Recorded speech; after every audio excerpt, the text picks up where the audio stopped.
Hello Internet, I'm the Disney Brain and welcome to the Girl Meets World review. Last time we discussed striving for more, be it science or otherwise, with Girl Meets STEM. This week, something very different but also very important. And I'll throw in the spoiler warning here in case some of you haven't seen the episode yet and want to go in fresh. With all that said, let's dive into Girl Meets Money.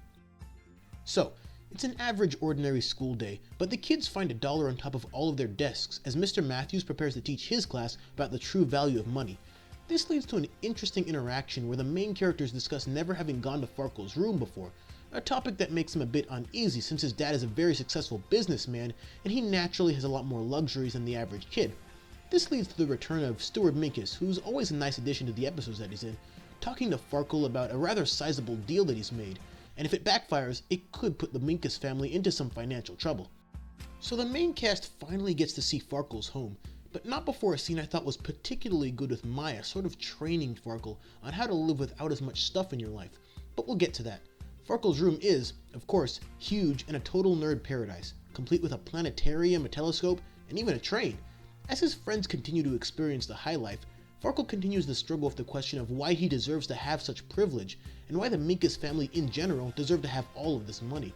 I usually side with the logic that working hard for your money gives you the ability to use it in any way you wish, and you should never be ashamed of being successful, but this episode intelligently makes it a much more layered issue than that. I'll get to the Auggie bit now since I think it's pretty good, as are most of his moments. Basically, Auggie doesn't want to get his allowance from Corey because he knows that Topanga makes more, and he takes that to mean that Topanga is more valuable. Obviously, it's not the correct way of thinking, but it makes sense that Auggie, still just an 8-year-old kid at the end of the day, would draw that conclusion. Eventually, Corey and Topanga explain something very valuable to him. The worth of a person is defined by what they do, not necessarily what they make. Just because entertainers and sports stars make more than policemen and teachers doesn't make their contributions to the world more valuable. In fact, many would argue that some of the money we waste on entertainers could be put to better use. The point is, money isn't everything. It's just a part of the equation of life, but it's up to you as an individual to figure out what the other variables will be. Getting back to the heart of the episode, we get a great scene with Maya and Farko just looking out the window and talking. Everything about this feels genuine and it works because they keep it very grounded and it really paints a nice picture of what Maya sees when she looks out her window every day. It also serves as a sharp contrast to Farko's window where all the people look like ants. When school resumes, Mr. Matthews hits us with a huge dose of truth. This is us. These are the people who get to wake up in their warm beds and they get to eat waffles in the morning. This is us. This is them. That visual, even without the actual statistics, is a powerful one because of the fact that so many of us can fall asleep in a warm bed without really thinking about it too much. And that's a luxury not shared by a vast majority of people in the world. All of us know that poverty exists, but I'm sure that there's at least a few of us who haven't seen it visually displayed the way it's done here. So I'm glad that it was done this way because it's a great eye-opening moment for those who aren't familiar with the world's wealth disparity. This also leads us to the return of the unofficial creed of the series, people change people, except with an update. Now, Mr. Matthews wants us to look more specifically at what we can do for them, we being the privileged few, and them being the individuals that somehow find a way to live off $2 a day. You heard that right, $2.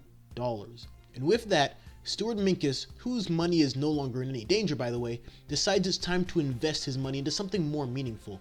And, with the help of our quartet of characters, they'll figure out what to invest in. This leads to our special guest appearance by Dallas Mavericks owner and billionaire, Mark Cuban.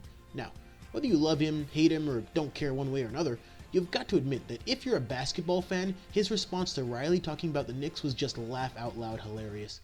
Riley and Lucas make their presentations that Mark Cuban turns down, and if you know what this show is, his responses are pretty much in line with his personality. Other than that, I don't think his guest appearance added too much to the episode other than a pair of funny basketball jokes. We didn't get a concrete idea of what Maya plans to do with the money she'll be given, but I think that might be the point. The idea is that Maya plans to gain an education and create her own wealth so that she doesn't have to live with holes in her wall or leaky roofs, and then she plans to do what she can to help others. I think her idea is the best way to end the episode because it shows real practicality. We know by now that Riley and Lucas are more optimistic than someone like Maya, and even though their hearts are in the right place, they don't have too many tangible ways to make their ideas a reality. Maya, on the other hand, knows something very valuable. that education is the key to change, and without it, dreams are usually nothing more than dreams. She wants to help the world, but she knows she can't do that without handling herself first, and that's a great angle to take. In all, Girl Meets Money is a fantastic episode that tackles a lot of important ideas in the right way. I honestly think this episode provided more positive character development for Maya than it did Farko, despite him and his dad being at the center of the entire plot. Her moments are special ones, and seeing how far she's come from being that troublemaking slacker to standing there and proudly stating that she wants an education is great to see. It also functions as a natural extension from Girl Meets STEM as well, since that episode was all about aspiring to do great things with your life. Farko acquits himself well here too, delivering a great performance as a kid that doesn't always feel comfortable with his wealth. I like that this is coming from him because I can really relate to it. My personal thought on the matter is this: I would never want to be defined by the success of my parents because, well, I'm not them. For me, it's all about earning what you have more so than just having it, which is why few things are more irritating to me than snooty, stuck-up rich kids. Thankfully, Farkle doesn't even come close to that description. More than that, I like the message behind doing more with what you have because you're in a position to do more. This episode isn't about making people feel bad about being successful. It's about how we as people can help others less fortunate no matter how much we have and no matter how much we make. This was a great episode because it taught appreciation, it taught great values, and I believe it did so in the right way. It's getting to a point where Girl Meets World absolutely refuses to release a bad episode, and to see this on Disney Channel, which had been void of such impact for a stretch there, is a beautiful thing. Thanks for watching. If you like this video, help me out with the likes, subs, and share it all over social media. And follow the Disney Brain on Facebook for updates, link down below. Girl Meets Communism will air on the 12th of February, so a bit of a wait, but hopefully worth it. Until then. Mr. Cuban, I know that you don't take the Knicks very seriously right now, but just you wait. Yeah, I don't have that kind of time.